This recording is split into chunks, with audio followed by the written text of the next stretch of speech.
إن الحمد لله نحمده ونستعينه ونستغفره ونعوذ بالله من شرور أنفسنا وسيئات أعمالنا. من يهد الله فلا مضل له ومن يضلل الله فلا هادي له، وأشهد أن لا إله إلا الله وحده لا شريك له، وأشهد أن محمدا عبده ورسوله. أما بعد، أحبة في الإسلام، السلام عليكم ورحمة الله وبركاته. walaalayaal waxaan doonay inaan halkan kasoo jeediyo muxaadaro gaaban. muxaadaradaas oo ka hadlayso xasidka. waan ognahay xasidka wax fiican ma ahan. allah ayaan ka wada magangalnay xasidka. waxaa idin soo qabanayaa qiso gaaban oo ku saabsan xasidka oo dhex martay fircoon iyo ibliis. waa taqaanaa fircoon inuu sheegtay ilaahnimo, ibliisna waa ka seesiin uu la dhahay ilaahay ku dhahay u sujuud nebi aadam calayhi salaam. uu diiday, uu yasay, uu dhahay qofkan waxaa laga abuuray dhoobo, anigana waxaa laga abuuray dab. sidaas waa xasid. fircoon uu ilaahnimo sheegtay ayaa ibliis u imaaday, albaabka ayuu usoo gargaraacay. fircoon wuxuu dhahay yaabaaye. ibliis wuxuu dhahay adiga doqonnimadaada ilaahnimaaba sheegatee qofka albaabka kuusoo garaacay sidee ku ogaan waysay. fircoon wuxuu dhahay udkhul yaa malcuun, adiga baraka beela ayaa tahay soo gal. ibliis waa uu soo galay. markaasuu dhahay fircoon, aniga ilaahnimo baaba sheegtay, adigana ilaah baa ku caasisee, labadeennaba ilaah baa ku wada caasinee, labadeena qof naga daran ma heesaa.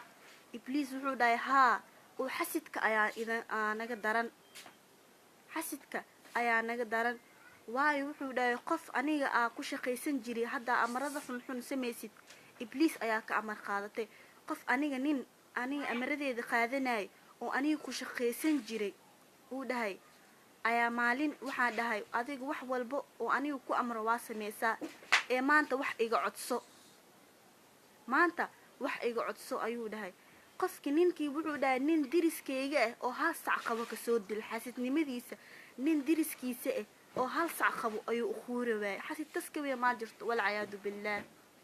wuxuu yidhi nin diriskeyga ah oo hal sac qabo kasoo dil. ibliis wuxuu dhahay aniga arintaas awood uma lihi oo wax ma dili kari, allah ayaa wax dilo, alle ayaa wax dilo. wuxuu dhahay aan kuugu bedelo 10 sac.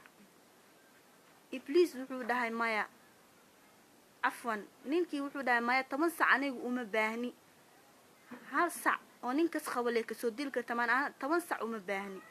taas waa xaasidnimada. xaasidnimada ma fiicna, waa inaa iska alaalinaa xaasidnimada. xaasidnimada waxay ka mid tahay maanta haddaa walaalkaa ku aragtid arrimo kale oo wanaag ah inaad ka maseertid ma ahan. ama waxaa ku aragtay baawuroo gatay inaa qalbigaaga galo uqdad. waxaa loo baahan inaa u duceysid, haddaad adiga rabtidna inaa ku duceysatid. halkaas ayaa kusoo gabagabeynaya muxaadarada. aniga ma ii qof cilmi leh, laakiinse balliguu canii walow aaya, siduu rasuulkeenana dhahay sala allahu calayhi wasalam. waan idin salaamay dhammaantiina. wassalaamu calaykum waraxmatullaahi wabarakaatu.